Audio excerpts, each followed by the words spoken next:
He rushed over, dropped to his knees, and desperately played the role of the devoted, wronged husband. "Emily, you have to believe me. I did all of this to expand your family's empire. This woman is making it up out of jealousy." A small mining town buried deep in West Virginia, where coal mines were gradually shutting down, rows of aging houses stood worn and tired, a place where job opportunities were scarce and young people left one by one to escape poverty. Against this bleak backdrop, Anna Parker, 25 years old, appeared like a resilient wildflower. She was a typical American working-class woman, diligent, disciplined in her way of life, and holding absolute faith in family values. Although she had never received formal training, there was always an innate business mindset about Anna, something she had never been given the chance to refine. In complete contrast to her wife's plain sincerity, Ryan Parker, her husband, was a 27-year-old man filled with ambition, with a handsome appearance and a persuasive way of speaking. Ryan worshipped the glossy American style of networking and firmly believed that poverty was a shameful personal failure.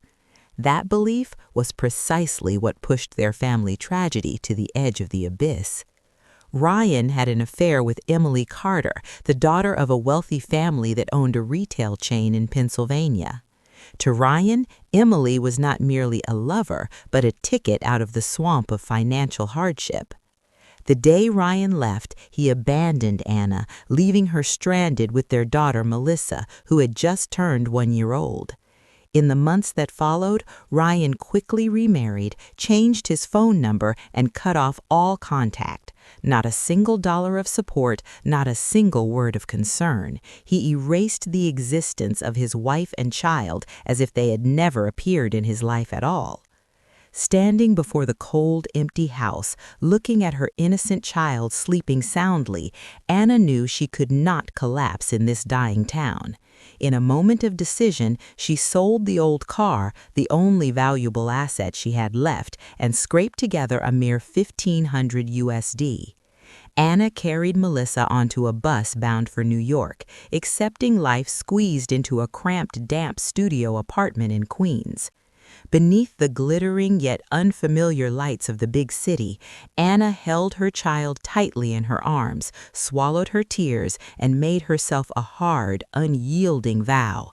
My daughter will never have to grow up feeling abandoned and poor ever again. New York appeared before Anna not as the dazzling land of promise glowing with lights like on postcards, but as a colossal machine ready to crush the weak and the unprepared. For a young single mother who had just left her hometown, this city was a brutal race against the ticking clock and relentless bills demanding payment. The modest $1,500 USD she carried with her evaporated quickly like morning mist under the suffocatingly high cost of living in Queens. To survive, Anna was forced to turn herself into a shuttle that never stopped moving. A day in Anna's life began at dawn and ended only when the city had sunk deep into sleep. She threw herself into a maddening work cycle with 3 different jobs. In the mornings, she was a waitress at a fast food restaurant where her legs swelled from standing nonstop and her hands grew rough from carrying trays of scalding food. In the afternoons, she pulled on a faded windbreaker, weaving through dense traffic as a delivery worker, ignoring sudden downpours or the harsh urban heat. When night fell, instead of resting, Anna began her 3rd shift, a nighttime janitor cleaning the cold, towering office buildings. However, the most crushing pressure weighing on the young woman's shoulders was not only physical exhaustion, but the financial burden known as daycare. In order to work 16 hours a day, Anna had no choice but to place Melissa in a private childcare facility. The monthly cost devoured nearly $900 USD, an enormous sum that swallowed almost all of the combined income from her first 2 jobs. Every time she held a pen to sign a check for tuition, Anna's heart tightened with anxiety. The little money left over was just enough to pay rent for the cramped studio reeking of dampness and to buy diapers and milk for her child. Anna herself often had to go hungry or survive on leftover bread that the restaurant manager allowed her to take home. There were nights when she returned home with her body completely spent, and as she looked at Melissa sleeping soundly with her innocent face, Anna had to bite her lip to keep from breaking down. Loneliness and poverty closed in on her from every direction. Yet it was precisely in those most desperate moments that her daughter's eyes became the only lighthouse keeping her from collapsing.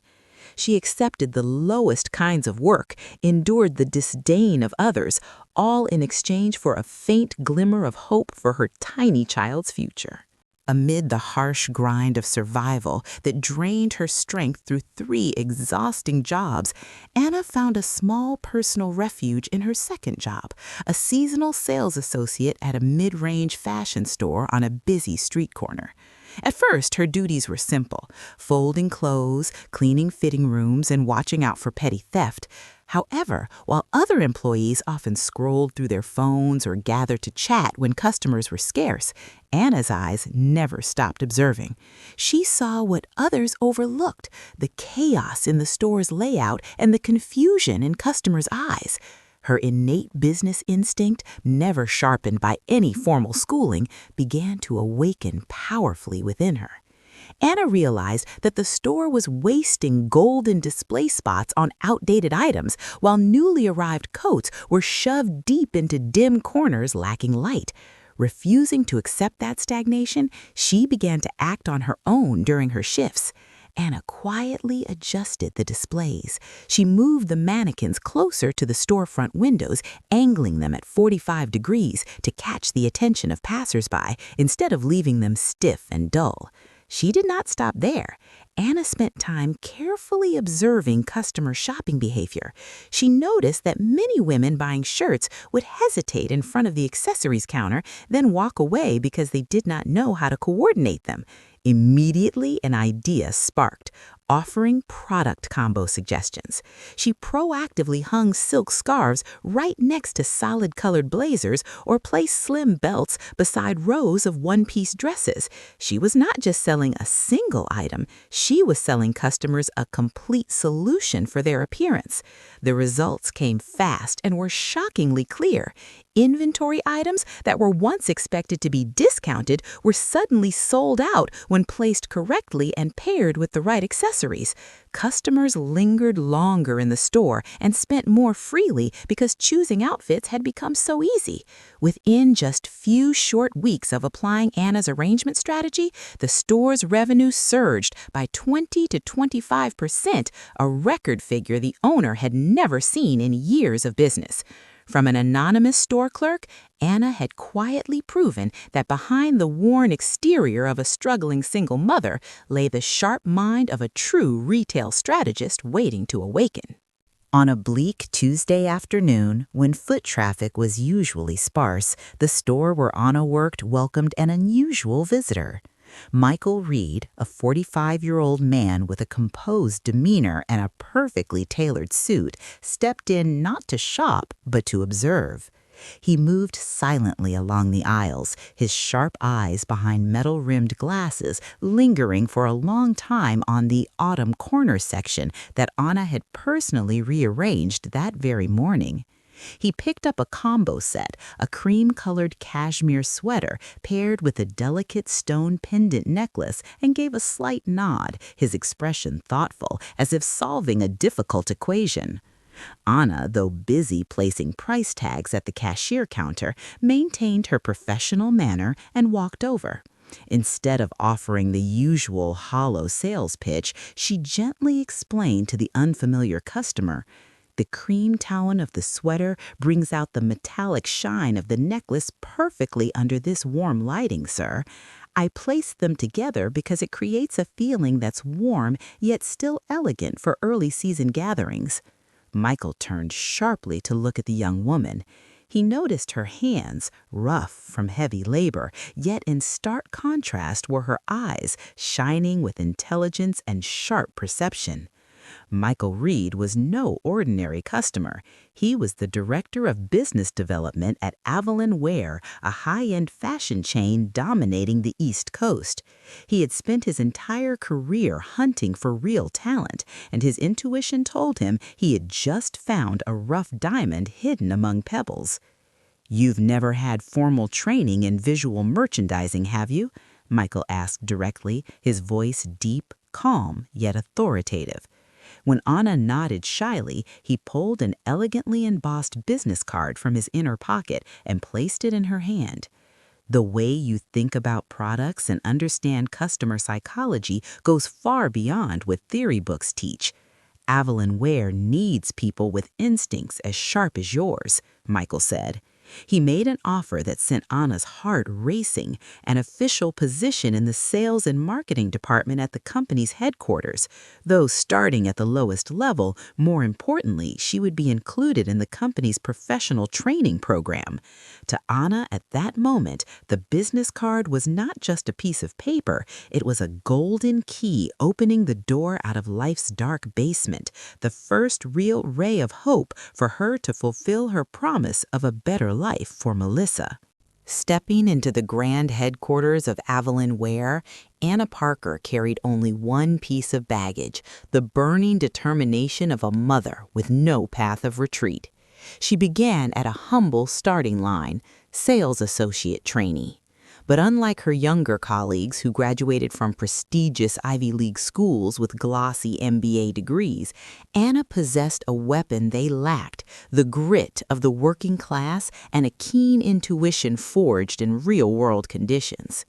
She worked as if every day were her last, arriving first and leaving last, absorbing every piece of knowledge Michael Reed taught her like a dry sponge soaking up water.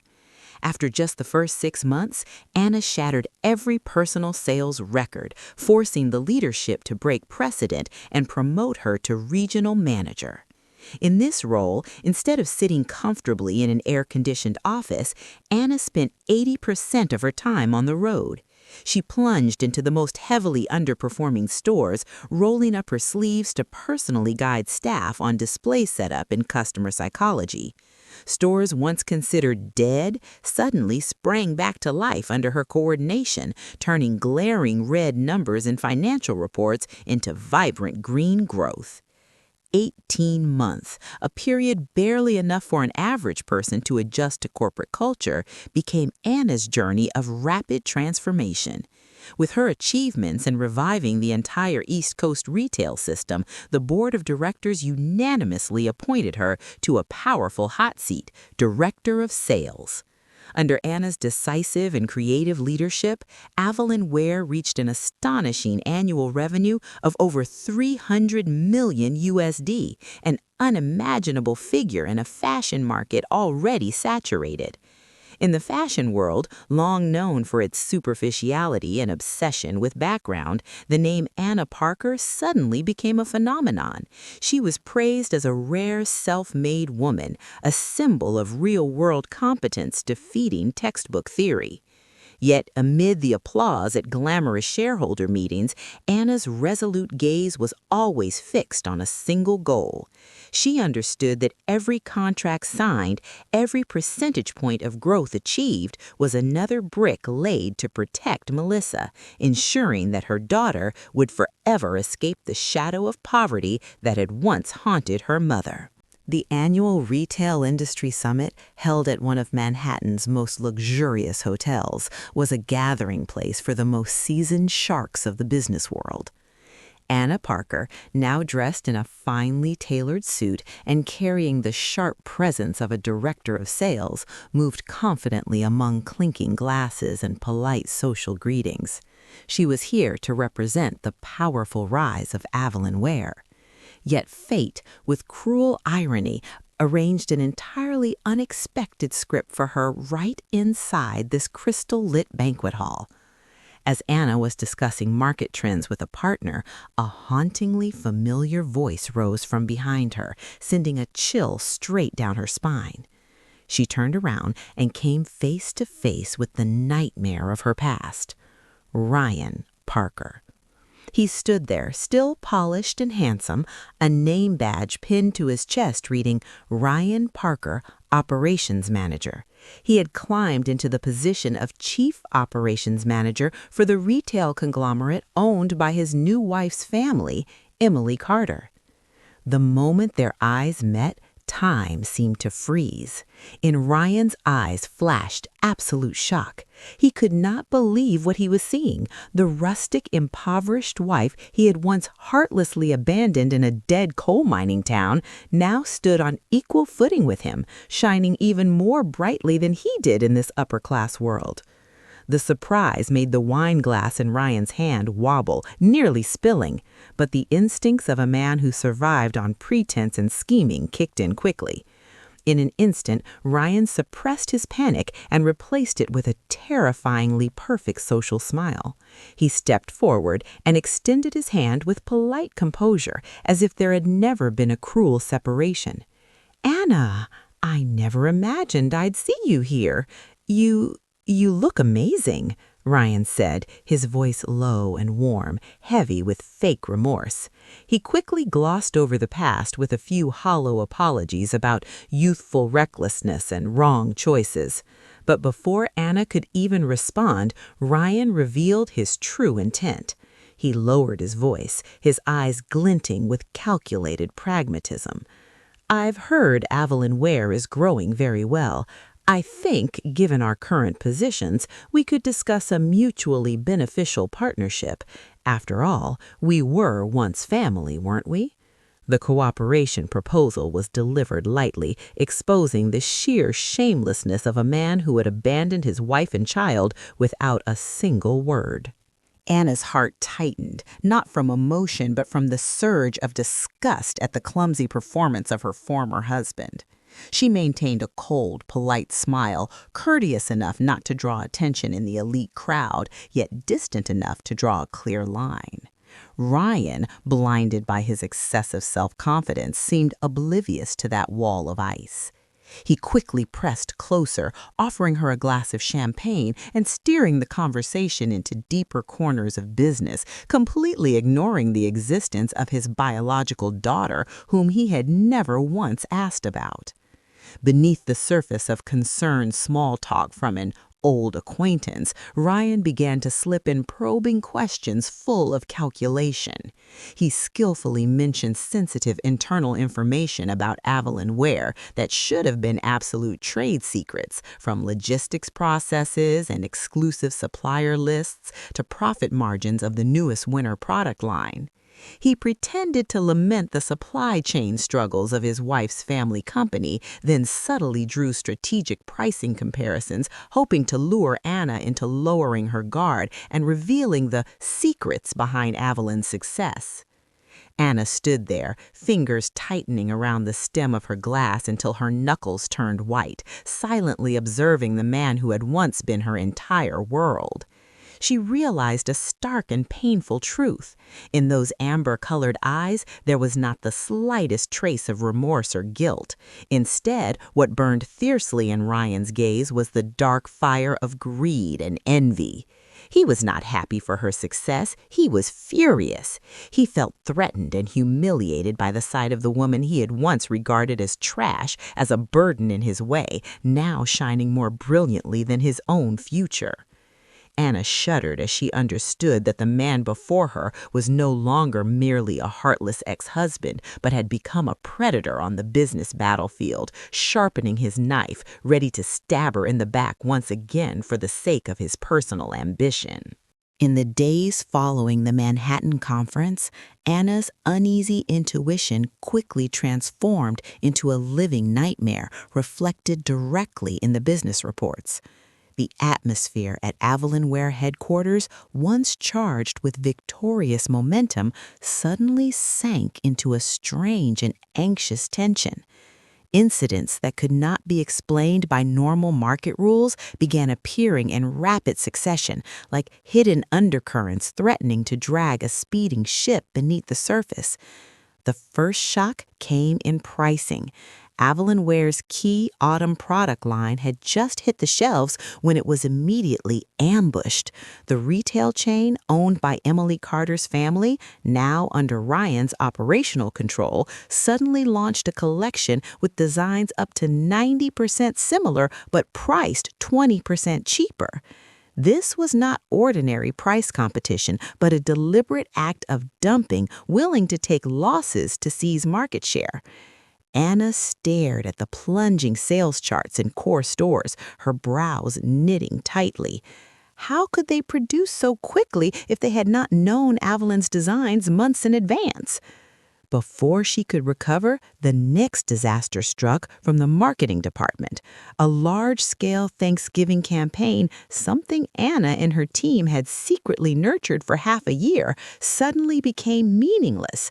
Just 2 days before Avalon Ware was scheduled to hit the launch button, the competitor rolled out a campaign with an almost identical concept, message, and even visual layout. This level of detail-for-detail coincidence could not be accidental. It felt like a slap straight across the leadership's face. The situation grew even more critical when long-term partners began to turn away. Several major wholesale clients, key accounts who had stood by Anna since her earliest days after promotion, suddenly terminated contracts unilaterally or delayed signing without valid reasons. False rumors about Avalon Ware's financial health began circulating among investors. Sitting in meeting rooms surrounded by the confused eyes of her subordinates, Anna could clearly feel a dark hand manipulating everything. Ryan did not merely want to compete, he wanted to drive her and the company into a corner using the dirtiest tactics imaginable. Refusing to sit still as a victim and allow the past to repeat itself, Anna secretly coordinated with Michael Reed and the legal team, hiring top-tier cybersecurity experts to conduct a counter-investigation. After countless sleepless nights combing through thousands of pages of data and tracing faint digital footprints, the full picture of Ryan's scheme slowly emerged from the darkness, more horrifying and ruthless than any corporate battle scenario Anna could have imagined. It turned out that the price war against Avalon Ware was merely a smokescreen to conceal a far larger plan. Ryan Parker was not just an unfair competitor, he was a parasite, quietly devouring his host. Financial forensic evidence revealed that Ryan had meticulously falsified numerous internal financial reports within his wife's family company. He cleverly fabricated phantom losses, inflated operating costs, and concealed real profits to manipulate the company's valuation. But what sent chills through Anna and the legal team was the destination of the siphoned funds. Through a complex network of shell companies and tax havens and anonymous intermediaries, Ryan was secretly buying up floating shares of the Carter retail conglomerate itself. He was executing the ultimate version of using the host to feed on itself, using stolen money from his wife's family to purchase control over their own assets. The peak of his cruelty lay in the scapegoat plan Ryan had already prepared for Emily, the wealthy wife who had given him his elite status. He was quietly assembling files to dump full responsibility for the recent business failures he himself had engineered, onto Emily's shoulders. He intended to prove to the board that Emily was an incompetent heir who had squandered family assets, thereby stripping her of power. Once Emily fell, Ryan, as the devoted husband and the largest hidden shareholder, would step forward as chairman, swallowing the Carter family's century-old empire whole. Anna was shaken as she realized that Ryan had never changed. He was still the man willing to trample any woman who loved and trusted him, just to satisfy his despicable ambition. Holding solid evidence of Ryan's corruption in her hands, Anna did not rush to expose him immediately. She understood that for someone as cunning and perfectly shielded as Ryan, a simple accusation could easily be brushed aside or silenced with money. To bring down this monster, she needed a fatal blow that would leave him with no escape. Instead of running, Anna chose to play a dangerous game of chess, turning herself into bait to lure the beast into a trap. The opportunity came when Ryan, blinded by arrogance and convinced that Evelyn Ware was weakening after the covert attacks, proactively proposed a strategic cooperation agreement valued at $300 million USD. He painted a vision of a merger to rescue Evelyn, but in reality it was the final step to seize the brand and legitimize the dirty money he had embezzled. Anna suppressed her revulsion, pretended to appear vulnerable, and agreed to sit at the negotiation table, leading Ryan to triumphantly believe that victory was already in his grasp. In the shadows, a large-scale counteroffensive was activated. Anna worked secretly with Michael Reed, her mentor and most trusted ally. Michael used his high-level connections to reach federal attorneys and economic crime investigators. Anna's office transformed into a covert command center. Over 2 tense weeks, they silently gathered every fragment of Ryan's wrongdoing. Encrypted internal emails, secretly recorded phone calls captured when Ryan was most careless, and most importantly, detailed bank statements tracing illicit transactions flowing into offshore shell accounts. Everything was carried out in absolute silence. Anna continued to appear before Ryan with the anxious demeanor of a pressured executive, but inside her was a will of steel forged during years of hardship in New York. Each time Ryan smirked, thinking he was leading his ex-wife by the nose, he had no idea that every action, every word was being documented to become the sentence that would send him to prison. The iron cage had already been forged, waiting only for the moment Ryan put his pen to paper on the fateful contract for it to slam shut. With only 48 hours left before the signing ceremony, the atmosphere in New York was taut as a drawn wire. Anna decided to deliver the decisive strike that would force the beast to reveal its true form. She instructed the technical team to deliberately create a fake cybersecurity breach, allowing a top-secret email to fall into the hands of the spy Ryan had secretly planted inside Evelyn Ware a month earlier. The email contained a forged document titled Operation Exit, spreading false information that Evelyn Ware was secretly negotiating to sell itself to a European conglomerate at a fire sale price due to cash flow crisis, and that the deal would be finalized within the next 24 hours. Ryan, drunk on victory and dangerously overconfident, bit immediately. Upon receiving the intelligence, he panicked at the thought that the juicy prize he had painstakingly laid traps for was about to be snatched away right before his eyes. Unchecked greed clouded the last remnants of his caution. With no time left to verify the information or route the funds through his usual safe laundering channels, Ryan was forced to act fast. He frantically ordered his subordinates to activate all shell accounts in tax havens simultaneously, pooling all the embezzled money from his wife's family conglomerate to execute a massive transfer as a deposit to seize Evelyn Ware ahead of the imaginary rival. In his rush to legitimize the dirty money as quickly as possible, Ryan made the fatal mistake Anna had anticipated. He directly sent emails with detailed instructions on how to bypass regulations to the intermediary bank and made a phone call to confirm the illegal transaction. In his frenzy, his voice rang clearly in the recorded call. Just transfer it. Fake the payment purpose as consulting fees.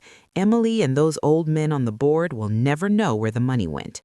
He had no idea that every email, every second of that fateful call was being streamed in real time to Anna's computer screen and to the federal investigation team.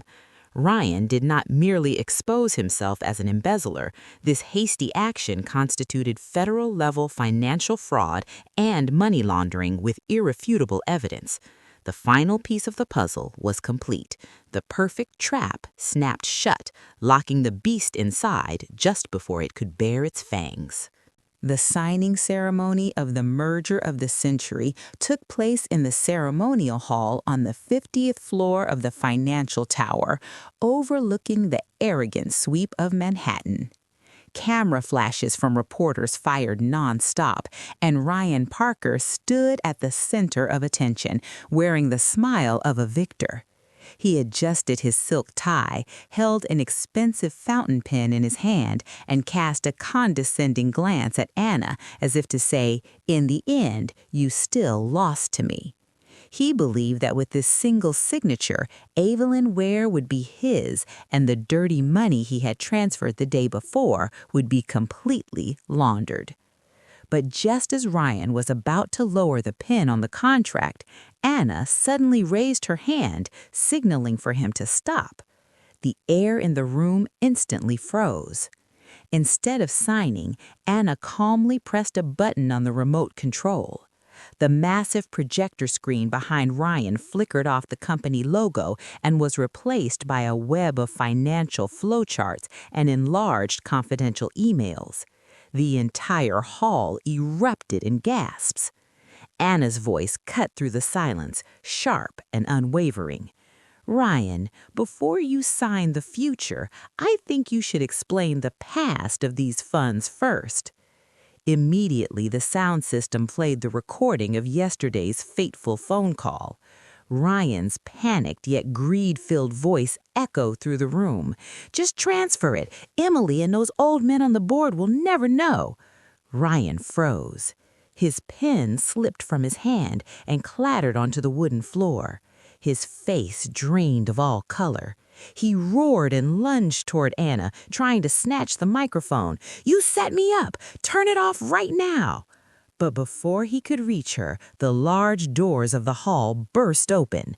Federal agents in cold black suits stepped in, holding up badges and an emergency arrest warrant for financial fraud and money laundering. Cornered, Ryan spun toward the front row seats where Emily Carter, his current wife and his only remaining lifeline, sat silently.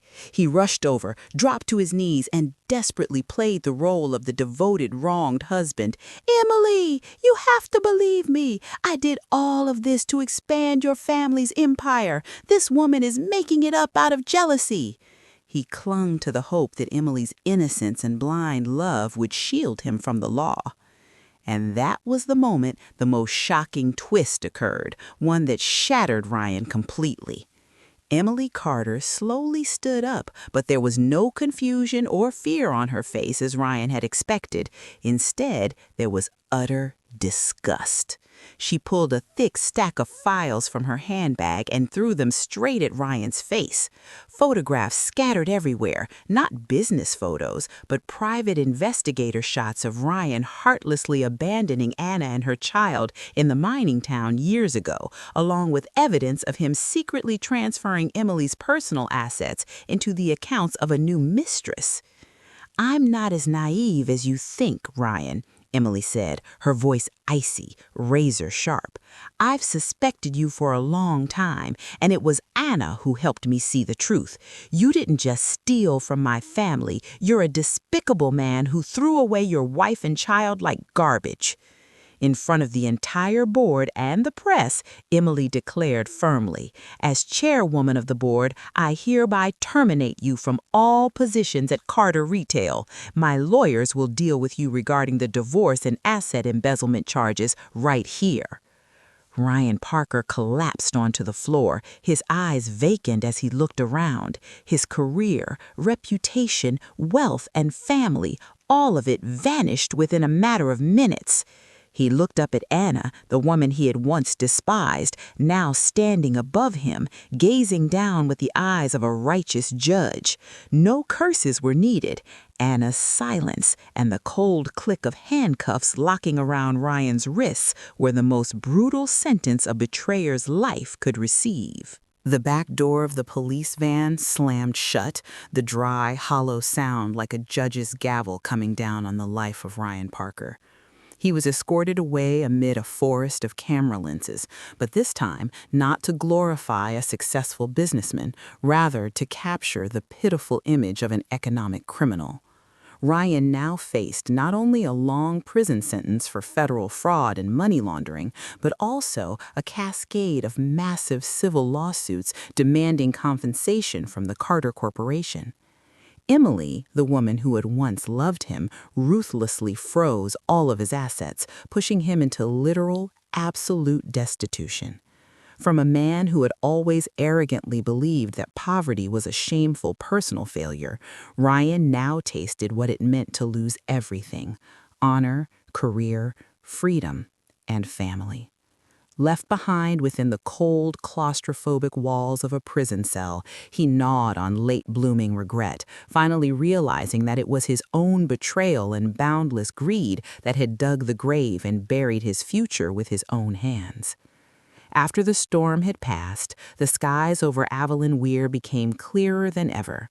In recognition of her role in saving the company from a hostile takeover and her outstanding strategic vision, the board of directors passed a historic resolution, appointing Anna Parker as Chief Executive Officer, CEO.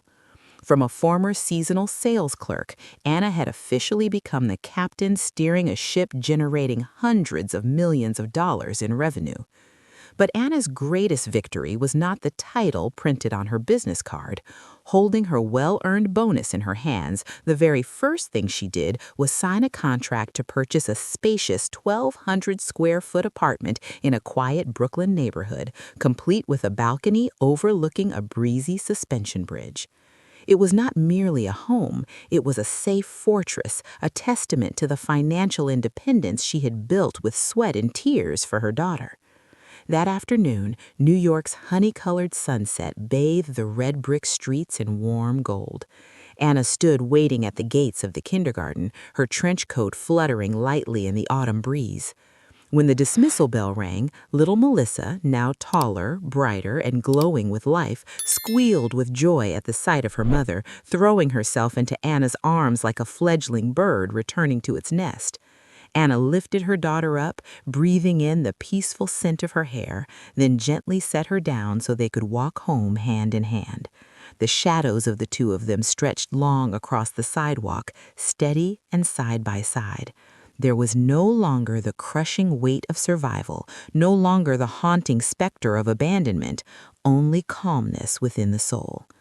Anna smiled as she looked ahead. She had kept the vow she once made on that bitter winter night.